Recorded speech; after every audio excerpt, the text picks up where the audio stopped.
Larry Scott. The name itself carries a weight of reverence in the world of bodybuilding. He wasn't just another competitor, he was the first ever Mr. Olympia, a pioneer, and an icon who changed the landscape of the sport forever. But if there's one thing that Larry Scott is most remembered for, it's his arms. Massive, full biceps that look sculpted from granite. Arms so impressive, they redefined how bodybuilders train for size and shape. So how did he do it? What was his secret? Larry wasn't the tallest guy on stage, standing at 5 feet 7 inches, but his proportions, symmetry, and sheer density set him apart.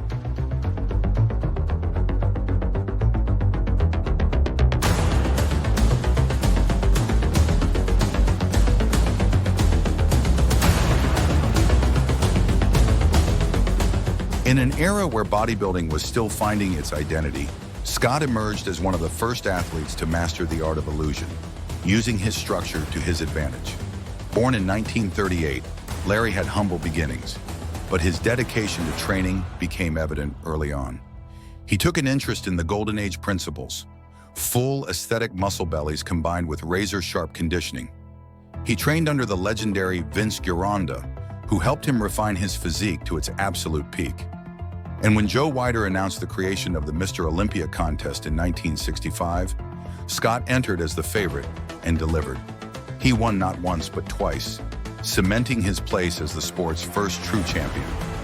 But for all his achievements, one thing about Larry Scott remains the most talked about: his arms.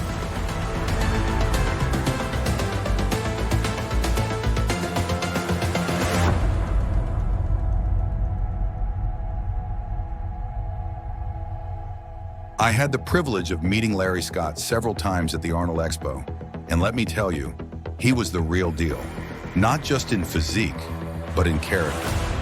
The first time I saw him, I expected to meet a legend who might be distant or detached, like so many athletes who step away from the spotlight.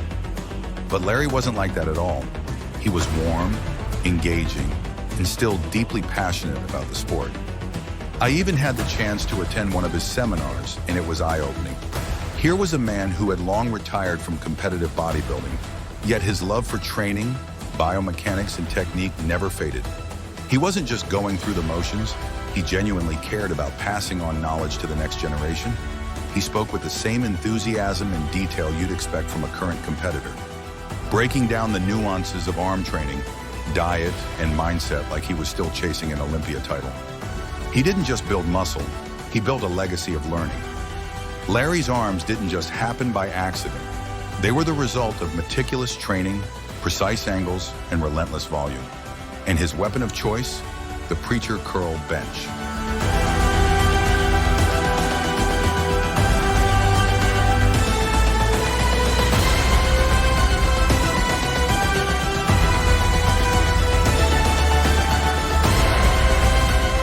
Larry Scott's arm workout wasn't just about moving heavy weight, it was about perfect form, isolation, and intensity. His method forced the biceps to work in their fullest range of motion, ensuring that every rep counted. Let's break down one of his signature arm workouts, the very routine that helped him build his famous peaked biceps and thick forearms. Here is Larry Scott's arm blaster workout. The first exercise was his staple, the preacher curls EZ bar, done for 4 sets of 8 to 12 reps. Scott started with EZ bar preacher curls, keeping his arms fully braced against the pad. This eliminated momentum and forced pure biceps activation. He focused on a slow negative to increase time under tension, making each rep brutally effective. Next up, he would perform dumbbell preacher curls for 4 sets of 10 reps. Next, he switched to dumbbells, training each arm independently to ensure full, even development. He performed these with a controlled tempo, ensuring no swinging or cheating. The third movement would be reverse grip preacher curls, EZ bar, 3 sets of 10 to 12 reps. Scott was meticulous about forearm and brachialis development.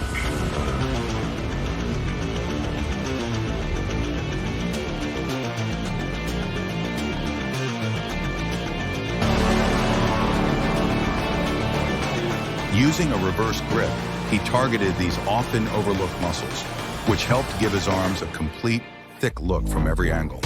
He would move on to forearms with standing barbell wrist curls for 3 sets of 15 reps.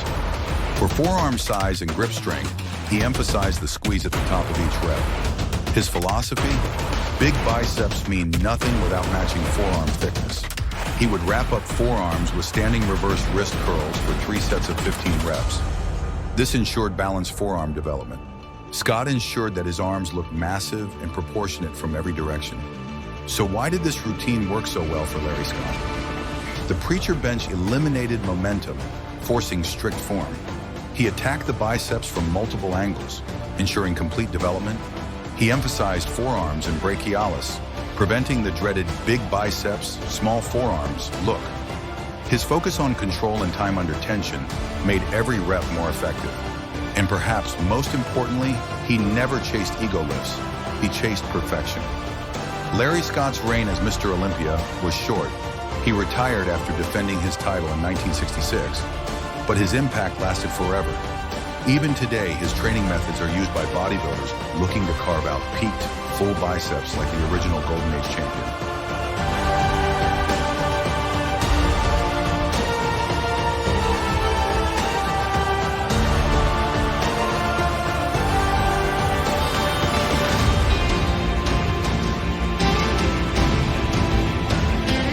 His influence can be seen in every arm workout that includes preacher curls, a movement that, before Scott, was just another exercise.